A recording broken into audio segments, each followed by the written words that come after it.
તો અગ્નિ, વાયુ અને ઇન્દ્ર આ ત્રણ દેવતાઓ બીજા બધા દેવતાઓ કરતા ઉત્કૃષ્ટ ચડિયાતા થઈ ગયા, કારણ કે એમણે બ્રહ્મ જોડે વ્યવહાર કર્યો વાણીનો. એમને જોયું યક્ષ સ્વરૂપે જે બ્રહ્મ પ્રગટ થયું હતું, એ અત્યંત તેજસ્વી, અત્યંત પૂજનીય, આદરણીય સ્વરૂપે જે પ્રગટ થયા હતા ભગવાન, એનું નજીકથી દર્શન કર્યું.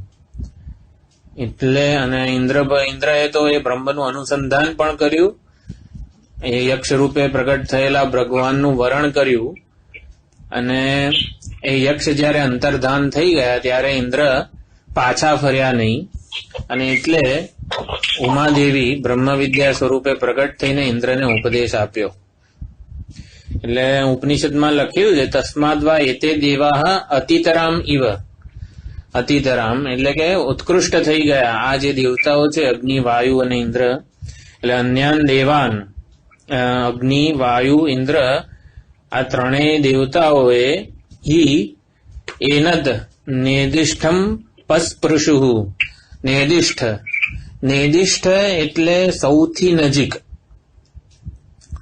પ્રિયતમ આત્મ સ્વરૂપ જેને કહેવાય એને નેદિષ્ઠ.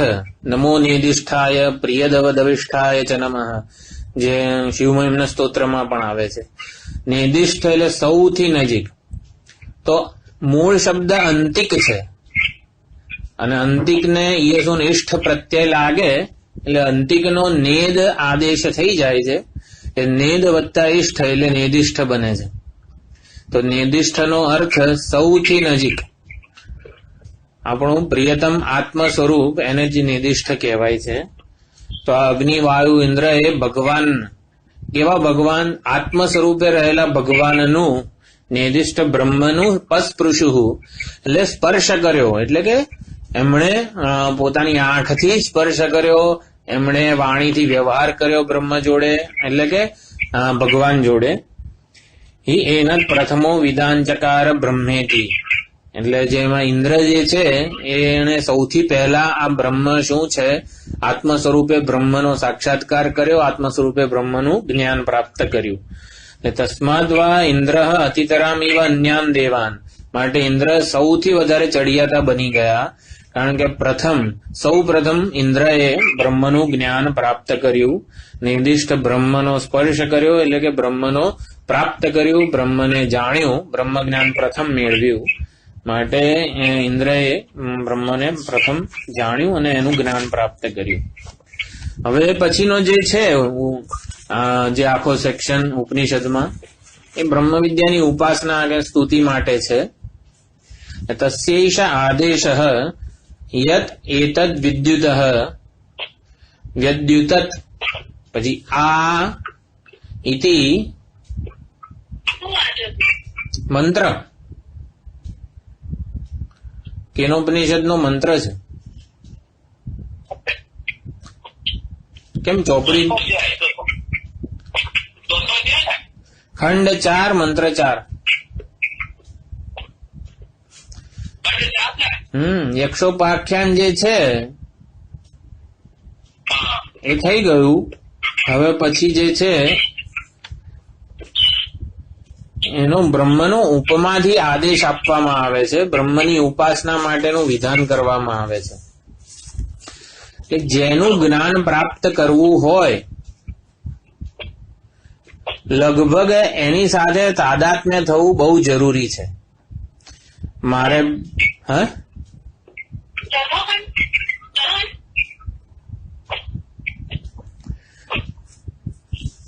જેનું જ્ઞાન પ્રાપ્ત કરવું હોય મારે, એની સાથે મારું તાદાત્મ્ય થવું બહુ જરૂરી છે.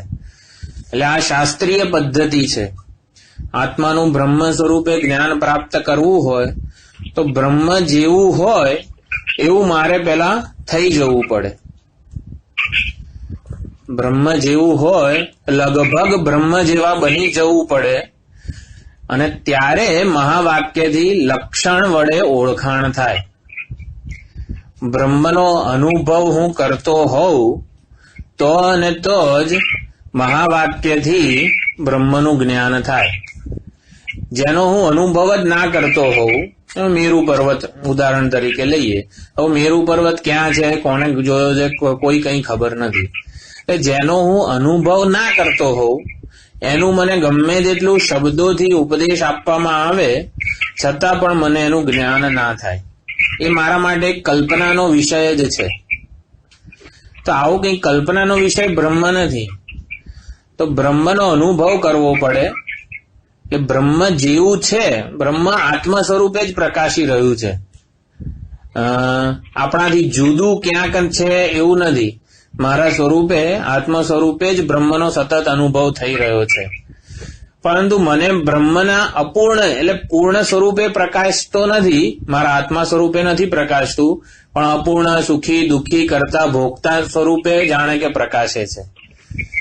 એટલે એ કરતા ભોગતાપણું, સુખી દુઃખીપણું એ બ્રહ્મનું નથી, આત્માનું નથી. એ અહંકારનું કે અંતઃકરણનું કે ઉપાધિનું કે વેશનું છે એવો વિવેક કરીને હું બ્રહ્મ બનીને રહું. બ્રહ્મ જેવું છે, પૂર્ણ છે, આનંદ સ્વરૂપ છે, અત્યંત કરુણામય છે, આવા જે સદગુણો જે છે એવો બનીને રહું. એટલે લગભગ બ્રહ્મ જેવો બનીને રહું, લગભગ બ્રહ્મ જેવો થઈ જવું. તો મહાવાક્યથી, તત્વમસી મહાવાક્યથી જે લક્ષણ ગુરુજી આપે છે એ લક્ષણ મારામાં ઘટે.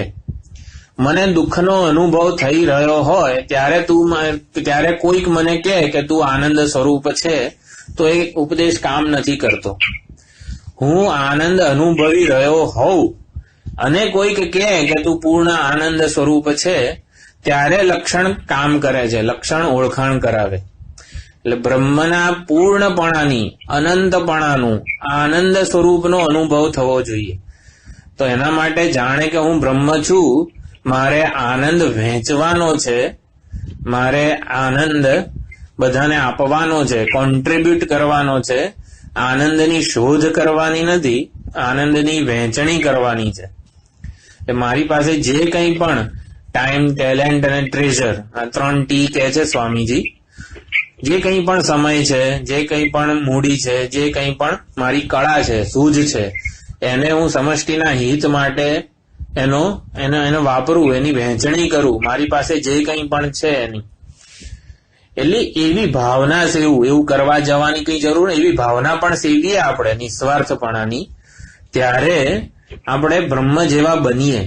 એટલે આપણો એ સ્વાર્થ ભાવનાને ગમે એટલે ઓછી કરવાનો પ્રયત્ન કરીએ અને નિસ્વાર્થતાને આપણે વિકસાવીએ, અંતઃકરણ વિશાળ બને, ત્યારે મહાવાક્યથી ઓળખાણ થાય. તો બ્રહ્મ જેવું બનવું પડે. તો એના માટેની બધી ઉપાસનાઓ આપે છે કે આવું બ્રહ્મ છે. એટલે તસ્ય એષા આદેશ, એટલે ઉપમા રહિત બ્રહ્મનો, બ્રહ્મની કોઈ ઉપમા નથી. બ્રહ્મ ચૈતન્ય સ્વરૂપ છે અને બ્રહ્મ આવું છે, તેવું છે. એટલે લક્ષણો વડે ખાલી ઓળખાણ જ કરવામાં આવે છે, બ્રહ્મની કોઈ ઉપમા નથી. ઉપમા રહિત બ્રહ્મનો એક ઉપમાથી ઉપદેશ થઈ શકે છે, એના સગુણ સ્વરૂપનો. તો એવો આદેશ, તસ્ય એષા આદેશ, કે જે ઉપમા રહિત છે, નિરૂપમ છે, એવા જ બ્રહ્મનો ઉપમાથી આદેશ આપવામાં આવે છે. એટલે આ એક શાસ્ત્રીય પદ્ધતિ છે. આત્મ સ્વરૂપે બ્રહ્મની ઓળખાણ થાય એના માટેની ઉપાસના છે. તો કેવું છે એ બ્રહ્મ?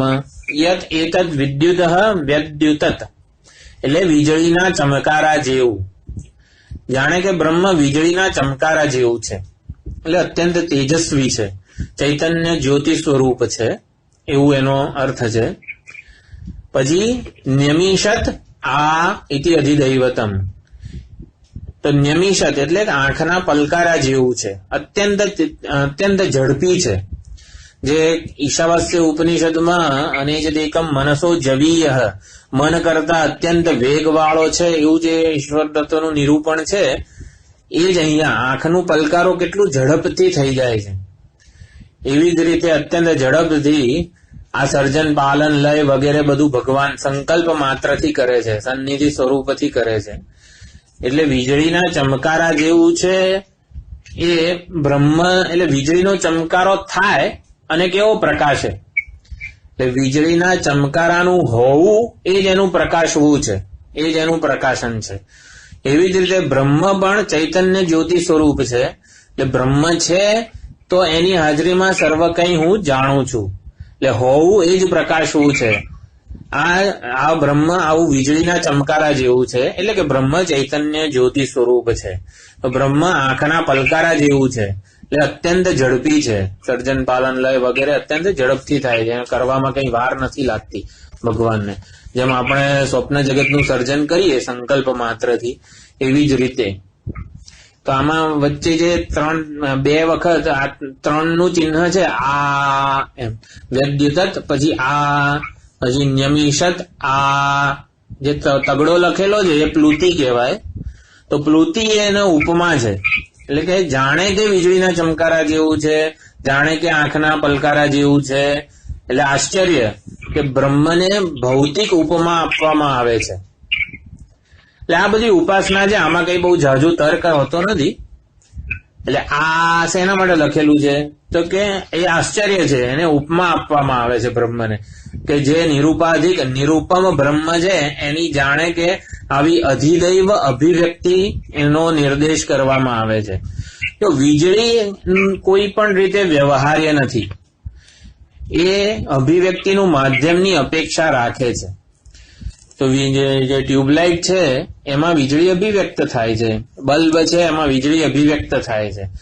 તો જે વ્યવહાર્ય નથી, જે નિરૂપાધિક વીજળી છે, એનું જ્ઞાન પ્રાપ્ત કરવું હોય તો કેવી હોય વીજળી, એવો પ્રશ્ન થાય. વીજળીને મારે જાણવી છે, તો વીજળીને જાણવી હોય તો એના માધ્યમથી જાણીએ તો જાણી લીધી કહેવાય. એટલે કે જો આ બલ્બમાં, હીટરમાં, એસીમાં જુદા જુદા સ્વરૂપે વીજળી પ્રગટ થાય છે, તો એવી જ રીતે બ્રહ્મને નિરૂપમ છે, એની કોઈ ઉપમા કોઈ મંદ મધ્યમ અધિકારીને આપી ન શકાય. તો બ્રહ્મ કેવું છે, વીજળીના ચમકારા જેવું છે, અત્યંત તેજસ્વી છે, ચૈતન્ય જ્યોતિ સ્વરૂપ છે. બ્રહ્મ અત્યંત ઝડપી છે, આંખના પલકારા જેવું છે. મન કંઈક વિચારે, બુદ્ધિ કંઈ સમજે એ પહેલા બ્રહ્મ પ્રગટ થઈ જાય છે. એટલે બ્રહ્મને પ્રગટ થવા માટે મન બુદ્ધિની કંઈ જરૂર નથી.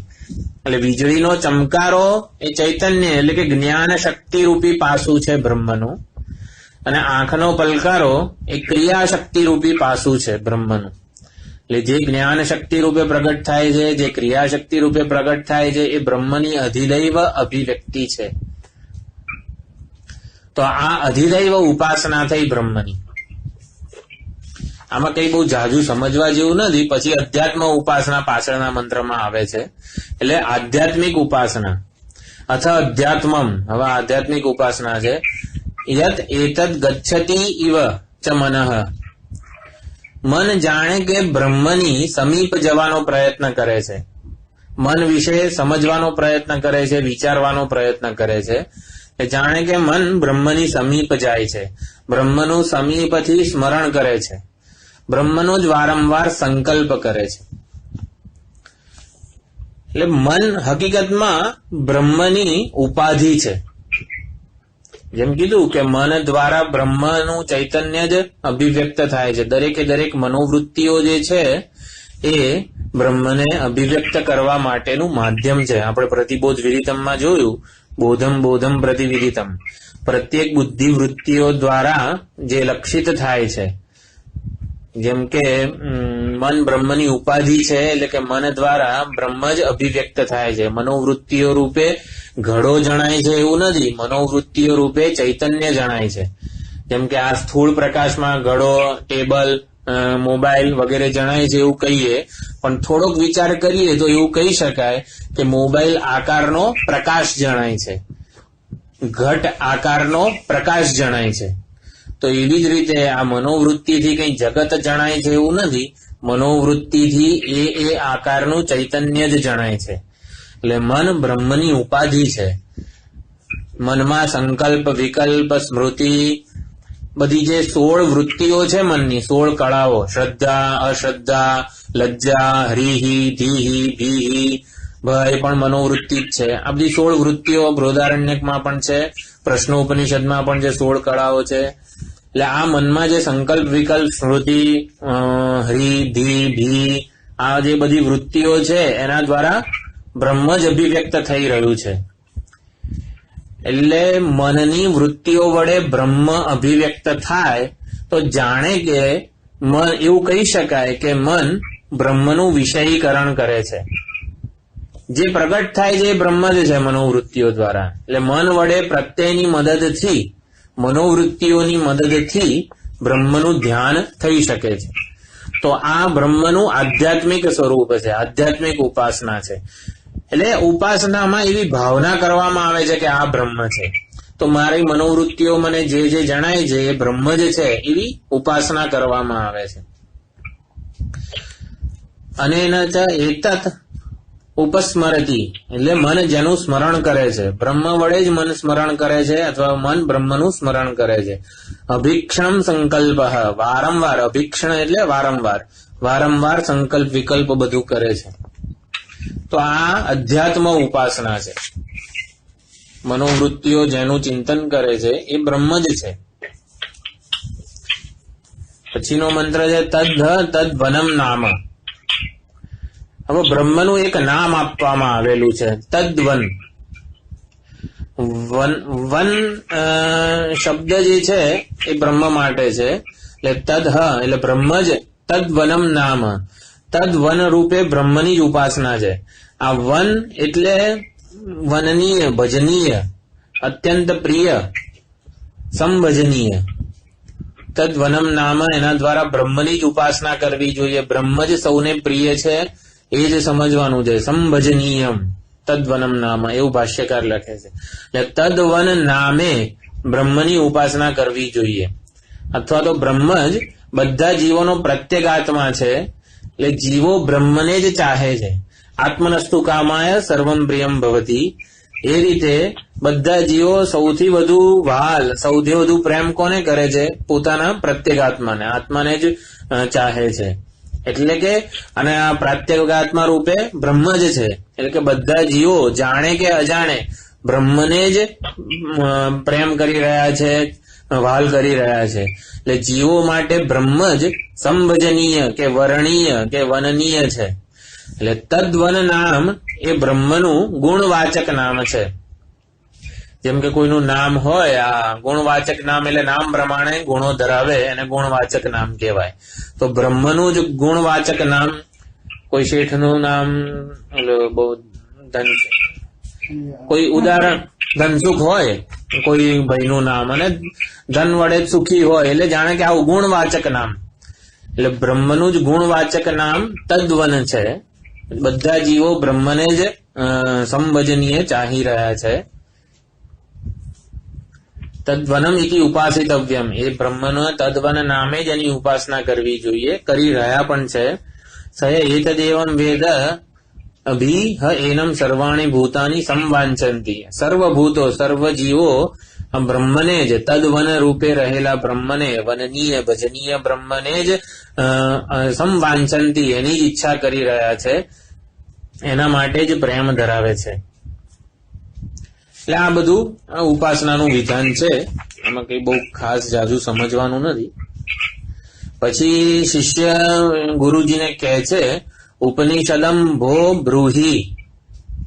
હે ગુરુજી, મને ઉપનિષદ કહો. એટલે આટલું ઉપનિષદ પત્યા પછી વિરક્ત ઉત્તમ અધિકારી શિષ્ય કહે છે, મને ઉપનિષદનો ઉપદેશ કરો. એટલે શિષ્યની વિવક્ષા એવી છે કે ઉપનિષદ કહો તો અત્યાર સુધી કીધું એ શું હતું?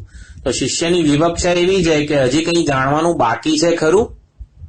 એટલે ઉપદેશ પૂરો થઈ ગયો છે એટલે હજી હું બેસું કે જતો રહું? એટલે ઉપનિષદ પૂરું થઈ ગયું છે, ઉપદેશ પૂરો થઈ ગયો છે, મને ઉપનિષદ કહો, એ વાક્યનો આ અર્થ છે કે ગુરુજી આપનો ઉપદેશ પૂરો થઈ ગયો છે. એટલે કે બ્રહ્મ વિદ્યા તો મને મળી, પણ બ્રહ્મ વિદ્યા મારા માટે સહજ બને એના માટે કોઈ સાધનનું અનુષ્ઠાન હું કરું, કંઈક અનુષ્ઠાન કરવાનું બાકી છે મારે. એટલે બ્રહ્મ વિદ્યાના ઉપાય જેમ કે કઈ યમ નિયમ આસન પ્રાણાયામ મારે કઈ કરવાનું બાકી છે. એટલે એવું શિષ્ય એવી વિવક્ષાથી પૂછે છે, ઉપનિષદમ ભો બ્રૂહી, ભો હે ગુરુ મને ઉપનિષદ કહો. ગુરુજી કહે છે, ઉક્તા તે ઉપનિષદ બ્રાહ્મીમ વાવ ઉપનિષદમ અબ્રૂમ ઇતિ. તો ગુરુજી કહે છે, તને મેં ઉપનિષદ બ્રહ્મ વિદ્યા કહી દીધી છે. બ્રાહ્મીમ વાવ ઉપનિષદ, તો બ્રહ્મ વિદ્યા, જેનાથી બ્રહ્મ વિદ્યાનું જ્ઞાન થાય, અરે આત્મજ્ઞાન થાય, બ્રહ્મનું જ્ઞાન થાય, એવી ઉપનિષદ મેં તને કહી દીધી છે. એના અર્થ સહિત, એના સાધન સહિત મેં ઉપનિષદ તને કહી દીધી છે.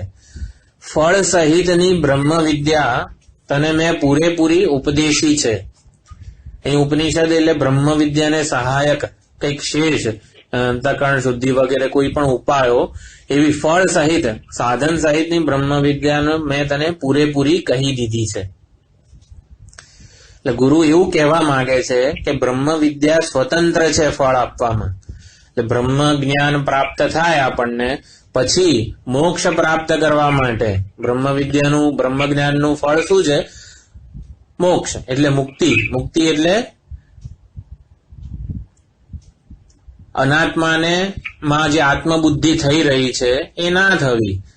આત્મ સ્વરૂપે જ હું પૂર્ણ બ્રહ્મ છું, આનંદ સ્વરૂપ છું, એવું ભાન થવું, એ જ્ઞાન થવું, મને મારા સ્વરૂપનું, સાચા સ્વરૂપનું જ જ્ઞાન થવું, એને જ મુક્તિ કહેવામાં આવી છે. આ કરતા, ભોગતા, મનતા, શ્રોતા, વિજ્ઞાતા, આ બધી મારી સાચી ઓળખાણ નથી. એ તો ઉપાધિને લીધે એવો વ્યવહાર થાય છે. પરંતુ હું નિરુપાધિક, નિર્વિકાર, અચળ બ્રહ્મ છું, પૂર્ણ આનંદ સ્વરૂપ છું, એને જ મોક્ષ કહેવાય છે. આ જ બ્રહ્મ વિદ્યા છે, આ જ બ્રહ્મ વિદ્યામાં નિષ્ઠા છે. તો બ્રહ્મ વિદ્યા સ્વતંત્ર છે. એટલે બ્રહ્મ વિદ્યા પ્રાપ્ત થાય પછી મોક્ષ રૂપી ફળ માટે બીજા કંઈક સાધનની જરૂર બ્રહ્મ વિદ્યાને નથી. મોક્ષ રૂપી ફળ જન્માવવા માટે બ્રહ્મ વિદ્યા નિરપેક્ષ વસ્તુ છે. એને કોઈ બીજા સાધનની અપેક્ષા નથી. અન્ય સાધન નિરપેક્ષ છે. બ્રહ્મ વિદ્યા ફળ આપવા માટે સ્વતંત્ર છે. પરમાર્થ વિષયક વિજ્ઞાન સંબંધી ઉપનિષદ, આ બ્રાહ્મીમ વાવ ઉપનિષદમ અબ્રૂમ ઇતિ, મેં તને બ્રાહ્મી ઉપનિષદનો ઉપદેશ આપ્યો છે. એટલે કે પરમાર્થ વિષયક વિજ્ઞાન, તને પોતાને વિજ્ઞાન એટલે કે આ જ્ઞાન તારું પોતાનું થાય, એવી રીતે મેં બ્રહ્મ વિદ્યાનો ઉપદેશ તને આપી દીધો છે. બ્રહ્મ વિદ્યાની પ્રાપ્તિ માટેના ઉપાયભૂત સાધનોનો ઉપદેશ પછીના મંત્રમાં છે. એટલે ખાલી જે વિરક્ત ઉત્તમ અધિકારી છે એને તો આવું કહી દીધું છે. પછી જે મંદ મધ્યમ અધિકારી હોય, જે હજી ગુરુજી પાસે બેઠા છે, ઓલો ઉત્તમ અધિકારી તો થઈ ગયો, બ્રાહ્મીમ વાવ ઉપનિષદમ અબ્રૂમ એવું કીધું ને, એટલે ઓલો ઉત્તમ અધિકારી ઉભો થઈને જતો રહ્યો. પણ હજી કેટલાક લોકો બેઠા છે ગુરુજીની સામે. એટલે કે જાણે કે એ મંદ મધ્યમ અધિકારી માટે આ સહાયભૂત એવા બ્રહ્મ વિદ્યા ઉત્પન્ન કરવા માટે સહાયભૂત. જો બ્રહ્મ વિદ્યા ઉત્પન્ન થાય પછી મોક્ષ રૂપી ફળ જન્માવા માટે કોઈ સાધનની કોઈને પણ જરૂર નથી. પરંતુ બ્રહ્મ વિદ્યા આપણી અંતઃકરણમાં ઉત્પન્ન થાય, એની સ્પષ્ટતા આવે, દ્રઢતા આવે. બ્રહ્મ વિદ્યા માટે અંતઃકરણ શુદ્ધિની જરૂર છે. બ્રહ્મ વિદ્યા પ્રાપ્ત થઈ જાય પછી મોક્ષ મેળવવા માટે કોઈની જરૂર નથી. બ્રહ્મ વિદ્યા સ્વતંત્ર અને નિરપેક્ષ છે. પણ બ્રહ્મ વિદ્યા જન્મે આપણા અંતઃકરણમાં, એના માટે સહાયભૂત, ઉપાયભૂત સાધનોની જરૂર છે. તો હજી કેટલાક અધિકારી ગુરુજી સામે બેઠા છે. તો ગુરુજી એવું કહી રહ્યા છે, તસ્યૈ એટલે બ્રહ્મ વિદ્યાની પ્રાપ્તિ માટે તપો દમઃ કર્મ ઇતિ પ્રતિષ્ઠા વેદાઃ સર્વાંગાની સત્યમ આયતનમ. બ્રહ્મ વિદ્યાની પ્રાપ્તિ માટેના ઉપાયભૂત સાધનો કયા છે? કે તપ, તપશ્ચર્યા, પછી દમ, પછી એટલે દમ એટલે દૈવી સંપત્તિ વગેરે, કર્મ, વેદ, વેદાંગ, આ બધું જે છે એ એની પ્રતિષ્ઠા છે.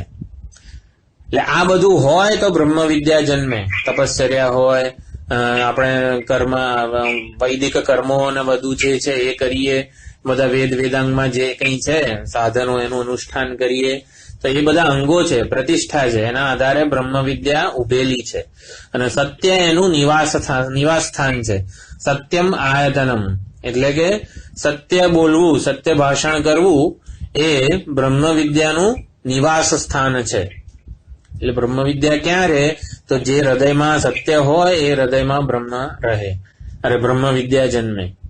એટલે જે સદગુણો જે છે બધા વર્ચ્યુઝ જેને કહેવામાં આવે છે, અહીં અમાનિત્વ, અદંભિત્વ, અહિંસા, આ બધા જે દૈવી સંપત્તિ છે એ બ્રહ્મ વિદ્યાની પ્રતિષ્ઠા છે એવું કહેવામાં આવ્યું. એટલે આવી બ્રહ્મ વિદ્યા મનુષ્યમાં પ્રતિષ્ઠિત થઈ શકે. બ્રહ્મ વિદ્યા કેવા મનુષ્યમાં વ્યાપ્ત થઈ શકે, પ્રતિષ્ઠિત થઈ શકે? તો સદગુણો જે ધરાવે છે એવા અંતઃકરણમાં બ્રહ્મ વિદ્યા, જેને કહેવાય ને અબાઇડિંગ નોલેજ, એટલે બ્રહ્મ વિદ્યાની નિષ્ઠા શેમાં જન્મી શકે? તો આ સદગુણો જેમાં છે એવા અંતઃકરણમાં, એવા અંતઃકરણ વાળા મનુષ્યમાં આ બ્રહ્મ વિદ્યાની પ્રતિષ્ઠા થઈ શકે.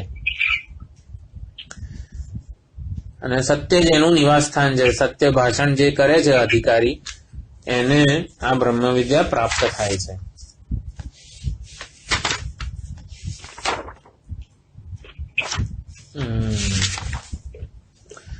પછી છેલ્લો મંત્ર છે, યો આ એતામ એવમ વેદ, જે આ પ્રમાણે ઉપાસના કરે છે, આ પ્રમાણે નિશ્ચયપૂર્વક ઉપનિષદને બ્રહ્મ વિદ્યાને જાણે છે, અપહત્ય પાપમાનમ, એટલે કે પાપને, બધા પાપને એ ધ્વંસ કરે છે. અપહત્ય એટલે કે એનાથી એ મુક્ત થઈ જાય છે, બધા પાપથી મુક્ત થઈ જાય છે. કરતા ભોગતા માનવો પોતાને, એ જ સૌથી મોટામાં મોટું પાપ છે. સનત સુજાતીયમાં કીધું છે, યો યથાસંતમ આત્માનમ, આત્મતત્વ જેવું છે એને જ અન્યથા પ્રતિપદ્યતે, આત્મતત્વ જેવું છે એવું એને જાણતો નથી, પરંતુ અન્યથા જાણે છે. જેવું આત્મા છે એવો જાણતો નથી, પરંતુ અન્યથા જાણે છે. આત્મતત્વ અકર્તા અભોક્તા છે, એ પૂર્ણ આનંદ અનંત સ્વરૂપ છે, અને છતાં પોતાને કરતા ભોગતા માનવો, સુખી દુઃખી માનવો, આ બધા સંસારના વિકારોથી વિકારવાન, કામી ક્રોધી માનવો, એ જેવું આત્મતત્વ છે એવું જાણતો નથી, પરંતુ અન્યથા જાણે છે. કિમ તેન ન કૃતમ પાપમ, એણે કયું પાપ નથી કર્યું. એટલે આત્મતત્વને અન્યથા જાણવું એ જ સૌથી મોટામાં મોટું પાપ છે. ચૌરેણ આત્મ અપહારિણ, એ સૌથી મોટામાં મોટો ચોર છે. એ આત્મતત્વની મહિમાને ચોરી લીધી છે. એણે આત્માના વૈભવનો તિરસ્કાર કર્યો છે, એટલે આત્મતત્વની મહિમાને ચોરી લીધી છે. જાણે કે એણે કયું પાપ નથી કર્યું. એટલે જેવું આત્મતત્વ છે એવું જાણતો નથી, અને અન્યથા જાણે છે. એને અલ્પ, ઉપાધિની મર્યાદા વાળો, ઉપાધિના ધર્મો વાળો, સુખી દુઃખી જાણે છે. તો એવા બધા પાપને જે છોડી દે છે, એટલે કે નિશ્ચયપૂર્વક બ્રહ્મ વિદ્યાને જાણે, ઉપનિષદને, એ પાપનો ધ્વંસ કરે છે. અનંતે સ્વર્ગે લોકે જેયે પ્રતિષ્ઠતી, એ અનંત મહાન સ્વર્ગરૂપી લોકમાં, એટલે કે અનંત કહી દીધું એટલે પછી કઈ સ્વર્ગ જેવું કોઈ એનો મુખ્ય અર્થ ના હોય, એ પોતાના આત્મલોકમાં સર્વથી મહાન એવું અનંત બ્રહ્મ છે એવા સુખ સ્વરૂપ બ્રહ્મમાં પ્રતિષ્ઠિત થઈ જાય છે. પ્રતિષ્ઠતી એટલે 2 વાર કીધું, એટલે કે ઉપનિષદની સમાપ્તિ અર્થે આ ઉપદેશ છે. એટલે આ ચોથો ખંડ છે એ ખાલી આમ ઉપાસના ને એ બધા માટે જ છે, બ્રહ્મ વિદ્યાનું કઈ ખાસ એ છે નહીં. એક આપણે શાંતિ પાઠ છે એનો મિનિંગ જોવાનો રહી ગયો છે. તો આપ્યાયંતુ જે શાંતિ પાઠ છે એનો આપણે દરેક શાંતિ પાઠ છે એના ઉપર શંકરાનંદ સ્વામી, એટલે અત્યારે જે 7મો અધ્યાય આપણો ચાલે છે એ શંકરાનંદ ગીતા વાળા પંચદશી જેમણે લખ્યું વિદ્યારણ્યજી, એમના ગુરુજી. તો શંકરાનંદ સ્વામીએ બધા શાંતિ પાઠ ઉપર ટીકા લખેલી છે. એટલે આપણે ભાષ્ય, આપણું કોઈ પણ ઉપનિષદના ભાષ્યમાં જે શાંતિ પાઠ આવે છે ઉપનિષદ પહેલા જે તે વેદનો, તો આ એનો ઉપનિષદ કયા વેદમાં આવેલું છે? એનો ઉપનિષદ કયા વેદમાં છે?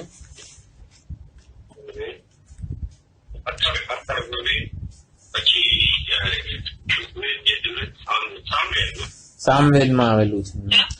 સામવેદની તલવકાર શાખામાં છે.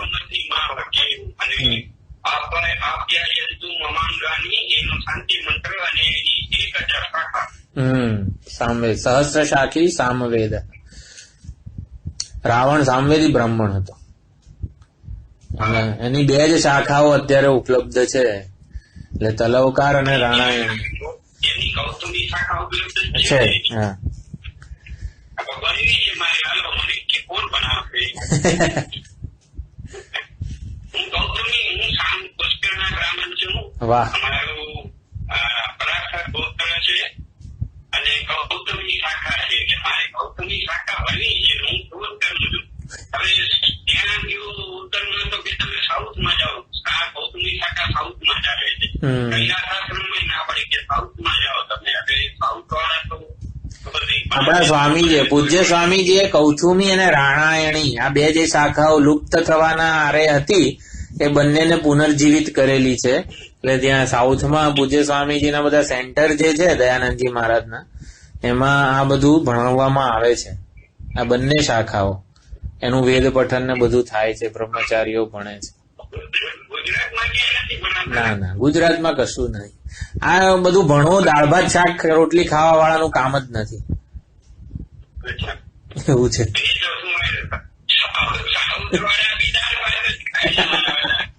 એમના ભાત જુદા છે.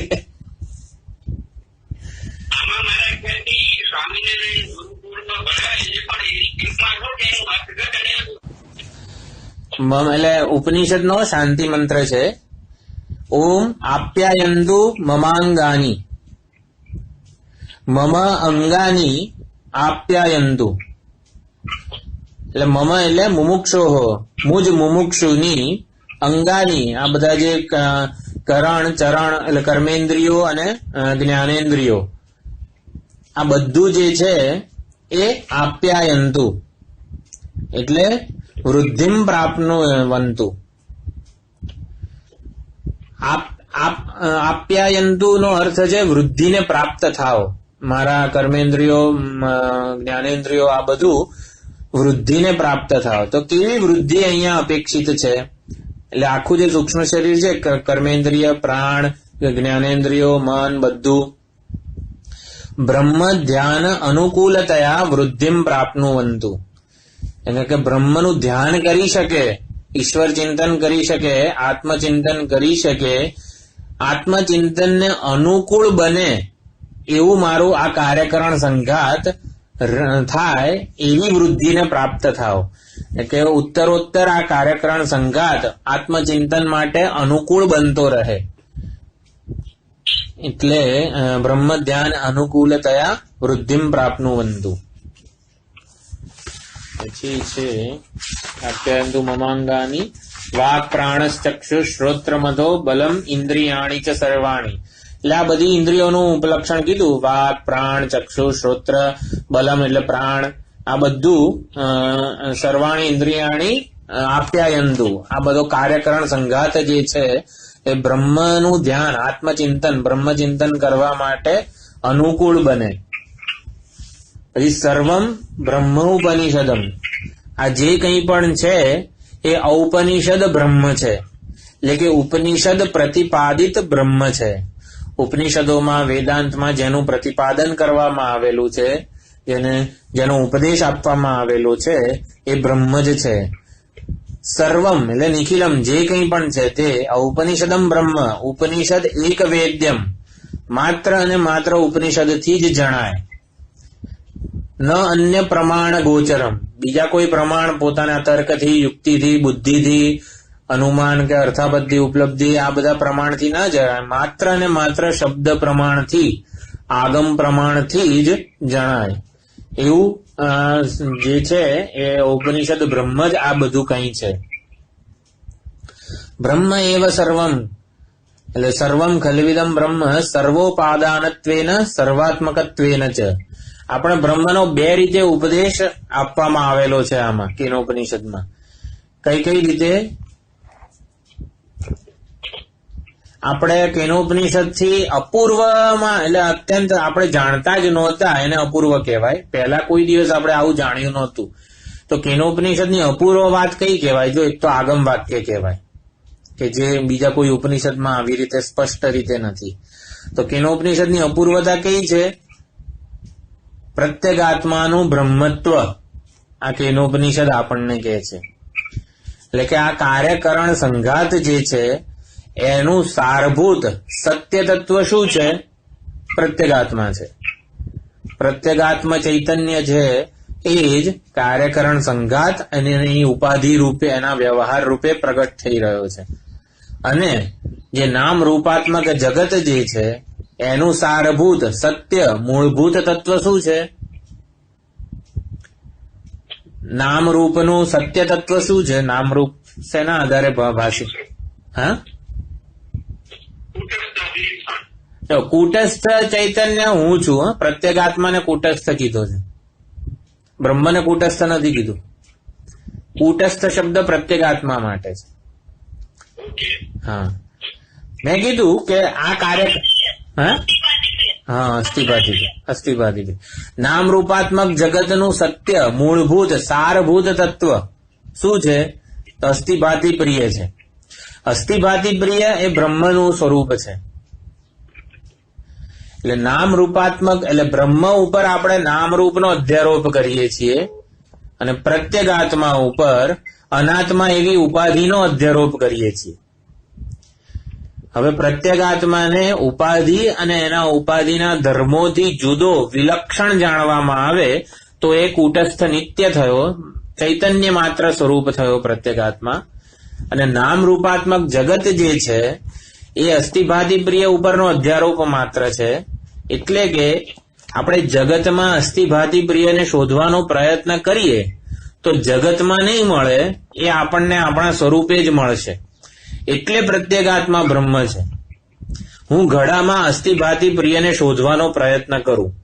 ચલો, ઘડો છે એવો વ્યવહાર થાય છે, ઘડો ભાસે છે એટલે એમાં ભાતિ પણ છે, અને ઘડો મને ઉપયોગી છે, દ્રષ્ટાંત આપવામાં બહુ કામનો છે, એટલે ઘડો પ્રિય પણ છે. તો ઘડામાં અસ્થિભાતિ પ્રિય રહેલું છે એવું આપણે માનીએ તો અસ્થિભાતિ પ્રિય શું ખરેખર ઘડામાં રહેલું છે? ઘડો છે એવો વ્યવહાર ક્યારે થાય? એને હું ઉજાડું ત્યારે.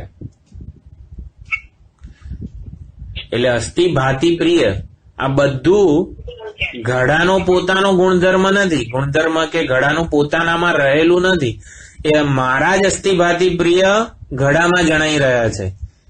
એટલે કે ઘડા રૂપે હું જ જણાઈ રહ્યો છું. જો અસ્થિભાતિ પ્રિય વગરનો ઘડો જણાય ખરો? મારી કલ્પનાનો એક ઘડો છે, એમાં અસ્થિભાતિ પ્રિય હોય?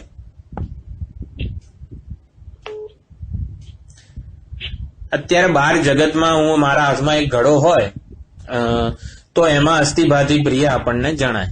તો મારી કલ્પનામાં, તમારી કલ્પનામાં રહેલો એક ઘડો હોય, તમે એક ઘડા વિશે વિચાર કરો એવું હું બોલું તો તમારા મનમાં ઘડો જન્મે, તો એ ઘડામાં અસ્થિભાતિ પ્રિય હોય?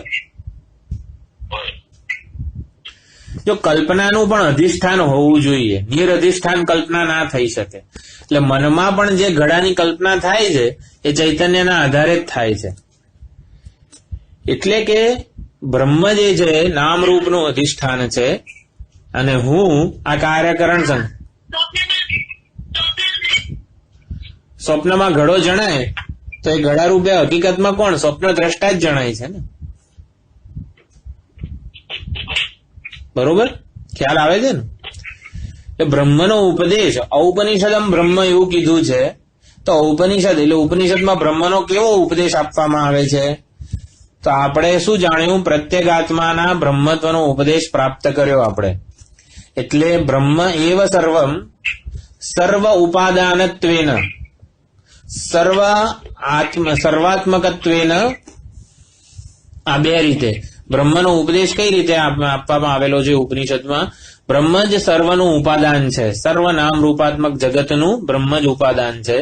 સર્વાત્મકત્વેન, હા, હું સર્વાત્મા છું એ બોધ પ્રાપ્ત કરવાનો છે આપણે.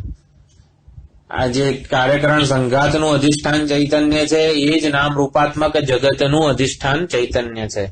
એટલે બ્રહ્મ સત્તા સિવાય બીજી કોઈની સત્તા નથી. સર્વને સત્તા અને સ્ફૂર્તિ આ ચૈતન્ય બ્રહ્મ જ પ્રદાન કરે છે. એટલે આ જ ઉપનિષદ બ્રહ્મ છે. ઉપનિષદ એક પ્રતિપાદ્ય, ઉપનિષદ એક વેદ્ય. હા, એટલે આ સર્વમ બ્રહ્મ ઉપનિષદમ. પછી કીધું માહમ બ્રહ્મ નિરાકુર્યામ. હું બ્રહ્મનો અનાદર ના કરું, હું બ્રહ્મનો તિરસ્કાર ના કરું, બ્રહ્મને ભૂલી ના જવું. તો બ્રહ્મને ભૂલી જવું એટલે શું? કે બ્રહ્મ સિવાયની વસ્તુને જોવું. એટલે કે હું ઘડાને જોઉં અને ઘડાને ઉજાળનાર એના ઉપાદાન તરીકે કે એવી રીતે હું પ્રકાશને કે બ્રહ્મને ચૈતન્યને ન જોઉં, તો એ એટલે બ્રહ્મનો અનાદર કરું, બ્રહ્મની નોંધ ના લઉં. જાણે કે આ ઘડો જણાય છે, એ ઘડો બ્રહ્મની ચૈતન્યની સન્નિધિમાં જણાય છે, ચૈતન્ય વડે ભાષિત છે માટે જણાય છે. એટલે બ્રહ્મની નોંધ લઉં મારા પ્રત્યેક વ્યવહારમાં, મારી પ્રત્યેક જ્ઞાનેન્દ્રિયોનો વ્યવહાર હોય કે કર્મેન્દ્રિયોનો વ્યવહાર હોય, એમાં હું બ્રહ્મની નોંધ લઉં, એનો તિરસ્કાર ના કરું, એનો અનાદર ના કરું. બ્રહ્મ નામની વસ્તુ કઈ છે જ નહીં, ઈશ્વર વિશ્વર કઈ નથી, એવો કોઈ નાસ્તિક વૃત્તિને પણ અનુમોદન ના આપું. એટલે બ્રહ્મનો હું તિરસ્કાર ના કરું. માહમ બ્રહ્મ નિરાકુર્યામ, અહમ બ્રહ્મ મા નિરાકુર્યામ. હું બ્રહ્મનો તિરસ્કાર ના કરું, નિરાકરણ ના કરું, એને નજરઅંદાજ ના કરી દઉં, એની હાજરીની, એની સન્નિધિની નોંધ લઉં કે ચૈતન્ય સ્વરૂપ બ્રહ્મની હાજરીમાં જ સર્વ કઈ વ્યવહાર થઈ રહ્યો છે. પછી મામા બ્રહ્મ નિરાકરોત. આ બ્રહ્મ મારો નિરાકરણ ના કરે, બ્રહ્મ મારો તિરસ્કાર ના કરે, ઈશ્વર મને ભૂલી ના જાય, ઈશ્વર મારો પક્ષપાતી બને, મને અનુકૂળ થાય. અત્યારે બ્રહ્મ જે છે, ઈશ્વર જે છે એ નિરુપાધિક છે. સ્વામીજી આ બહુ વારંવાર દ્રષ્ટાંત આપતા હોય છે કે ક્ષીર સાગરમાં સૂતેલો જે ભગવાન છે એના માટે રામ ને રાવણ બધું સમાન જ છે. એ રાવણને પણ સત્તા સ્ફૂર્તિ પ્રદાન કરે છે. એટલે ક્ષીર સાગરમાં સૂતેલો ભગવાન રાવણનો વિરોધી નથી, એ આસુરી વૃત્તિઓ દાનવો કોઈનો વિરોધી નથી. એને પણ સત્તા અને સ્ફૂર્તિ પ્રદાન કરે છે, એને પણ શક્તિ પ્રદાન કરે છે. એટલે ક્ષીર સાગરમાં સૂતેલો ભગવાન આપણને કઈ કામનો નથી.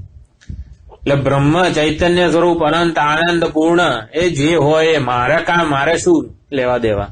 બ્રહ્મ ભલે ને હોય ગમે તે, એ બ્રહ્મ જયારે મારો પક્ષપાતી બને, મને અનુકૂળ બને, એટલે કે એને પછી દેવો બધા જાય, બ્રહ્માજી જાય, પૃથ્વી ગાયનું સ્વરૂપ ધારણ કરે, પ્રાર્થના કરે, સ્તુતિ કરે, ત્યારે ક્ષીરસાગરમાં સૂતેલા ભગવાન જે છે એ જાગે અને પછી કે સારું હું અવતાર ગ્રહણ કરીશ. તો અવતાર ગ્રહણ કરે ને જયારે, એટલે પૃથ્વી પર એ નારાયણનું અવતરણ થાય ત્યારે એ રાવણનો નાશ કરે, ત્યારે એમ બધાને અનુકૂળ બને. એટલે ભગવાનને આપણે પક્ષપાતી બનાવવાનો છે. ભગવાનની નજરમાં બધા સમાન છે. ભગવાન મારું કાર્ય કરે ને એવો એને પક્ષપાતી બનાવવાનો છે. તો એક મારું અજ્ઞાન ક્યારે દૂર કરે? તો તેષામ એવાનુકંપાર્થમ અહમ અજ્ઞાનજમ તમઃ. પછી કયા અધ્યાયમાં છે આ? કયો શ્લોક છે? તેષામેવાનુકંપાર્થમ અહમ અજ્ઞાનજમ તમઃ નાશયામ્યાત્મભાવસ્થઃ જ્ઞાનદીપેન ભાસ્વતા. 10મા અધ્યાયનો શ્લોક છે. અનન્યશ્ચિંતયંતો મામ યે જનાઃ પર્યુપાસતે. એટલે જે અનન્ય ચિંતન કરે છે, અનન્ય ભક્તિ કરે છે, એવા ભક્તો માટે ભગવાન તેષામ એવા ના નથી સંભળાતું. અવાજ આવે છે. તેષામ એવાનુકંપાર્થમ, એવા ભક્ત 10મો અધ્યાય. તે ભક્તોના અનુકંપા માટે, તે ભક્તો પ્રત્યે અનુકંપાથી પ્રેરાઈને. ના પેલા સંભળાયું હતું.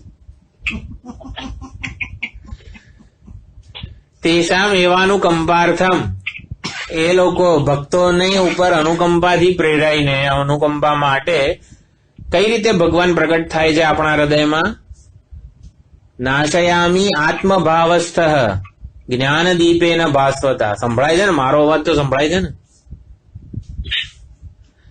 આત્મભાવ જ્ઞાનદીપ હું પ્રગટાવું છું અંતઃકરણમાં, જેથી અંતઃકરણમાં રહેલું અજ્ઞાન દૂર થાય મારા ભક્તોનું, તો મારા અંતઃકરણમાં જ્ઞાન દીપ પ્રગટાવે એવો ભગવાન મને જોઈએ છે. બધા માટે સમાન હોય, જે અજ્ઞાનને પણ સત્તા સ્ફૂર્તિ આપે એવો ભગવાન મને નથી જોઈતો, એવું બ્રહ્મ નથી જોઈતું. મને અનુકૂળ હોય એવું બ્રહ્મ જોઈએ છે. એટલે કે મારા અજ્ઞાનનો નાશ કરે એવો ભગવાન મને જોઈએ છે. ને ભગવાનને પ્રાર્થના કરવાની, તેષામ એવાનુકંપાર્થમ અહમ અજ્ઞાન જમ તમઃ, અજ્ઞાનમાંથી જન્મેલા અંધકારનો નાશ કરે. કઈ રીતે? જ્ઞાન સ્વરૂપ દીપ પ્રગટાવીને. આ જ્ઞાન સ્વરૂપ દીપક પ્રગટાવી એટલે શું? બ્રહ્મ જ બ્રહ્માકાર વૃત્તિ રૂપે અંતઃકરણમાં જન્મ લે. બ્રહ્મ જ જેમ નારાયણ રામ કૃષ્ણ રૂપે અવતાર લે, એમ બ્રહ્માકાર વૃત્તિ જે છે ને એ અવતાર છે બ્રહ્મનો. એટલે બ્રહ્મ જે નિરુપાધિક છે, નિર્વિકાર છે, પારમાર્થિક સત્તામાં ભાસી રહેલું ચૈતન્ય છે, એ વ્યાવહારિક બને, મારું કાર્ય સિદ્ધ કરે, મને અનુકૂળ બને. તો આ બ્રહ્માકાર વૃત્તિને બ્રહ્મનો અવતાર કહેવામાં આવે છે. એ બ્રહ્માકાર વૃત્તિ અંતઃકરણમાં રહેલું અજ્ઞાન વૃત્તિનો નિષેધ કરે છે, બાધ કરે છે. એટલે જે જ્ઞાન દીપ પ્રગટાવવાની વાત છે 10મા અધ્યાયમાં ગીતાજીના, એ આ બ્રહ્માકાર વૃત્તિ છે. એ બ્રહ્મ જે ઈશ્વર જે છે એ આ બ્રહ્માકાર વૃત્તિ રૂપે જન્મે છે, અવતાર ગ્રહણ કરે છે અને અજ્ઞાનનો નાશ કરે છે. તો મા બ્રહ્મ નિરાકરોત, એટલે એ બ્રહ્મ મારો તિરસ્કાર ના કરે, મારી અવગણના ના કરે. સ્વસ્માત માં વિયોજયતુ, સંસારે માં પાતયતુ, મને સંસારમાં ન નાખે, મારો હંમેશા પોતાની સાથે જ રાખે. એટલે બ્રહ્મ મારું નિરાકરણ ન કરે. પછી અનિરાકરણમ અસ્તુ, અનિરાકરણમ મે અસ્તુ. અનિરાકરણમ એટલે અમે બંને, એટલે હું અને બ્રહ્મ બંને એકબીજાનો તિરસ્કાર ના કરીએ. ફરીથી કહેવામાં આવેલું છે.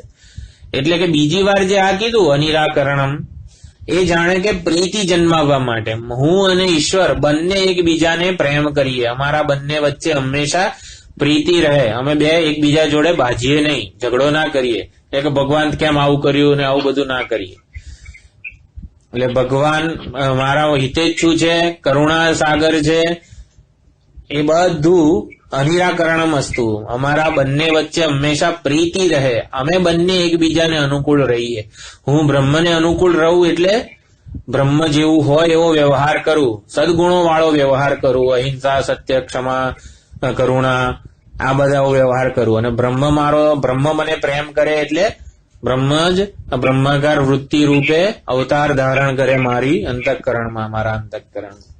પછી તદાત્મની નિરતેય ઉપનિષત્સુ ધર્માઃ તે મયી સંતુ. તો ઉપનિષત્સુ ધર્માઃ, કયા બધા ધર્મો છે?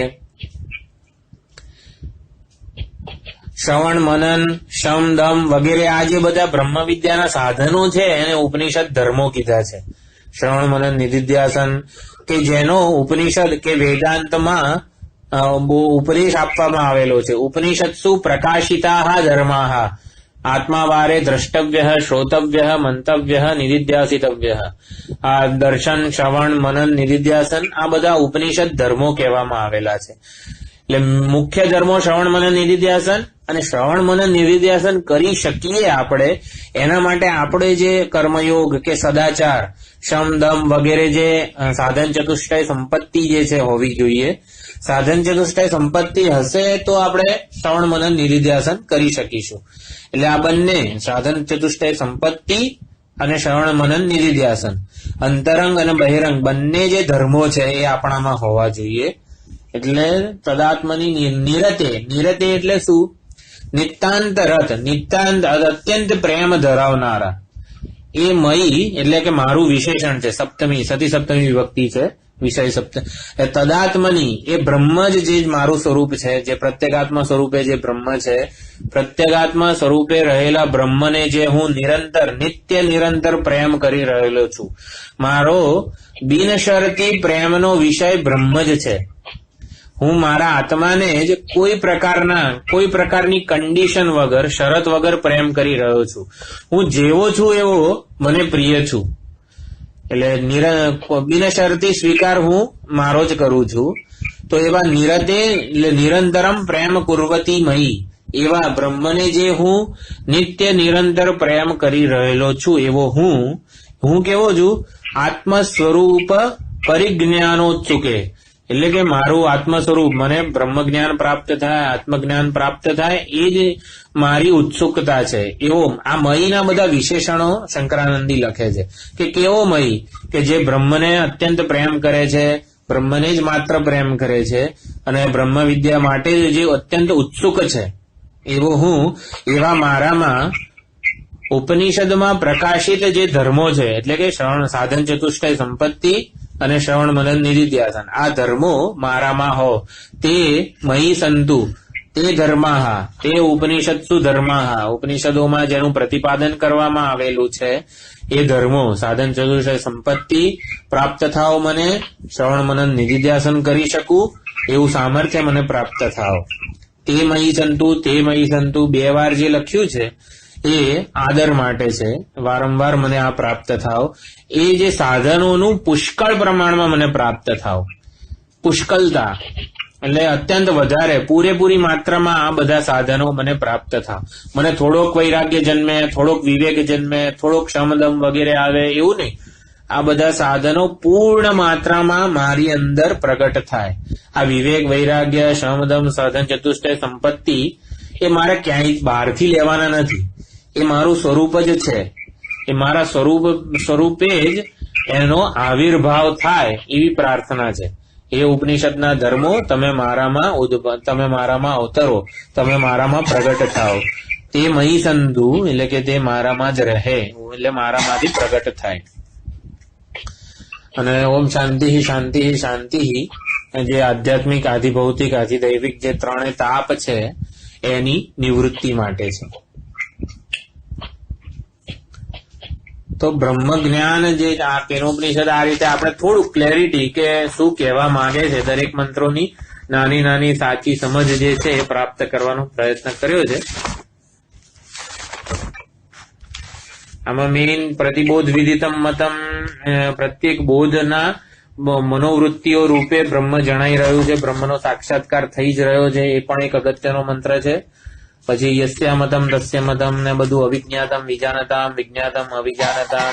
બ્રહ્મને મારે વિદિત રૂપે નથી જાણવાનો, કોઈ વિષય રૂપે નથી જાણવાનો. આગમ વાક્ય જે છે એ વિદિતથી જુદું છે, અવિદિતથી જુદું છે, એટલે કે વિષય રૂપે નથી જાણવાનો, પરંતુ જાણનારાઓનું સાચું સ્વરૂપ બ્રહ્મ છે. એટલે કે વિષયોને જે જાણી રહ્યો છે એ બ્રહ્મ છે, એવા સ્વરૂપે એને જાણવાનો છે. અપરોક્ષ એટલે જે વિદિત નથી, એટલે કે જે પ્રત્યક્ષ નથી, જે અવિદિત નથી એટલે કે પરોક્ષ નથી. પ્રત્યક્ષ અને પરોક્ષ બંને જેને લીધે જણાઈ રહ્યા છે એ અપરોક્ષ પ્રત્યેગાત્મા જ બ્રહ્મ છે. પ્રત્યેગાત્માનું બ્રહ્મત્વ જાણવું એ જ આ કેનોપનિષદનું અપૂર્વ પ્રયોજન છે. તો એના માટેની આખી આ ઉપદેશ છે અને આપણે એના ઉપર આવી રીતે સંક્ષેપમાં વિચાર કર્યો છે. બહુ આનંદ આવ્યો છે આ બધું કરતા કરતા, અને બધાને સમજણ પણ પડી જ હશે કઈ રીતે આત્માનું બ્રહ્મત્વ જાણવું છે, કે એ જ ઉપદેશ છે વેદાંતનો, એ જ સિદ્ધાંત છે. વેદાંતનો સિદ્ધાંત કે મુખ્ય ઉપદેશ શું છે? પ્રત્યેગાત્માનું બ્રહ્મત્વ જાણવું. હું એક કાર્યકરણ સંઘાતમાં રહેલું ચૈતન્ય છું એવું જાણવું એ પર્યાપ્ત નથી. એ મને પૂર્ણતા નહીં પ્રદાન કરે. એટલે કાર્યકરણ સંઘાતમાં રહેલું ચૈતન્ય અદ્વિતીય છે. એટલે કાર્યકરણ સંઘાતમાં રહેલા ચૈતન્ય સિવાય બીજું કંઈ છે જ નહીં, એને અદ્વિતીયતા કહેવાય. સોનાના અનેક ઘરેણામાં સોનું અદ્વિતીય છે. માટીના દરેક પાત્રમાં માટી અદ્વિતીય છે. માટી સિવાય કશું જ નથી. એમ સોનાના દરેક ઘરેણામાં સોનું અદ્વિતીય છે. સોના સિવાય કંઈ નથી. ભલે ને ઘડામણ ગમે તેવી હોય, પણ સોનું અદ્વિતીય છે. એટલે કે અલંકારો સોના ઉપર અધ્યારોપિત છે. એટલે અલંકારો એટલે કે જે અલંકારોમાંથી દ્રષ્ટિ હટાવું હું મારી, સોનાને પ્રાધાન્ય આપું, સોનાને ઉપાદાન કારણને હું દ્રષ્ટિગોચર બનાવવાનો પ્રયત્ન કરું, ઉપાદાન કારણ ઉપર જેટલો વિચાર કરીશ એટલો આ ઉપાધિ કે વેશને હું મારા દ્રષ્ટિથી દૂર કરી શકીશ, મારાથી અંતર ઉભું કરી શકીશ. એટલે હું વેશ છું, ઉપાધિ છું, એમ એ ભ્રાંતિમાંથી મુક્ત થઈ શકીશ. અને તો આ અલંકારો રૂપે સોનું રહેલું છે એવું પ્રારંભિક તબક્કામાં કહેવાનું. પછી તો સોના ઉપર અલંકારો અધ્યારોપિત છે, કલ્પિત છે, માન્યતા રૂપે જ છે અલંકારો. વાસ્તવમાં તો સોનું જ છે. એવી રીતે ચૈતન્ય ઉપર જ અનાત્મા ઉપાધિ અને નામ રૂપાત્મક જગત આ બંને અધ્યારોપિત છે. પહેલા એવું કહેવાય કે કાર્યકરણ સંઘાત રૂપે ચૈતન્ય જ છે, નામ રૂપાત્મક જગત રૂપે પણ ચૈતન્ય જ છે. પછી કાર્યકરણ સંઘાત અને નામ રૂપાત્મક જગત બંને અધ્યારોપિત જ છે ચૈતન્ય ઉપર. પહેલા એવું કહેવાય કે અલંકારો રૂપે સોનું જ જણાઈ રહ્યું છે, અને પછી સોના ઉપર અલંકારો અધ્યારોપિત છે. અલંકાર એ કેવળ નામ અને રૂપની કલ્પના છે મનમાં, તત્વ રૂપે સોનું જ છે. એવી રીતે મારામાં અને જગતમાં તત્વ રૂપે ચૈતન્ય માત્ર છે. એ તાત્વિક દ્રષ્ટિએ મારો અને જગતનો અભેદ છે. એટલે આવો ઉપદેશ આપણને આ કેનોપનિષદ, પ્રત્યેગાત્માના બ્રહ્મત્વનો ઉપદેશ આપણને આ કેનોપનિષદમાંથી મળેલો છે. એટલે શાંતિ મંત્રનો પણ આપણે વિચાર કરી લીધો. હવે કાલે કઈ આનું રિવિઝન જેવું કરવું છે કે મેં ઈશાવાસ્ય ઉપનિષદ જેવું કઈ લીધેલું છે એ લઈ શકાય, તમને બધાને અનુકૂળ હોય તો. શોર્ટમાં રિવિઝન કરી લઈશું. આખી એક વિચાર સૂત્રતા છે એને ફરીથી જોઈ લઈશું. દરેક મંત્રની એક મુખ્ય વિચારધારા જે છે એ એકવાર જોઈ લઈશું. એટલે હું થોડું પૂછીશ પણ ખરો, એટલે તમે પોતે પણ એમાં મનન કરી શકો. સારું છે. ઓમ પૂર્ણમદ પૂર્ણમિદં પૂર્ણાત પૂર્ણમુદચ્યતે પૂર્ણસ્ય પૂર્ણમાદાય પૂર્ણમેવાવશિષ્યતે.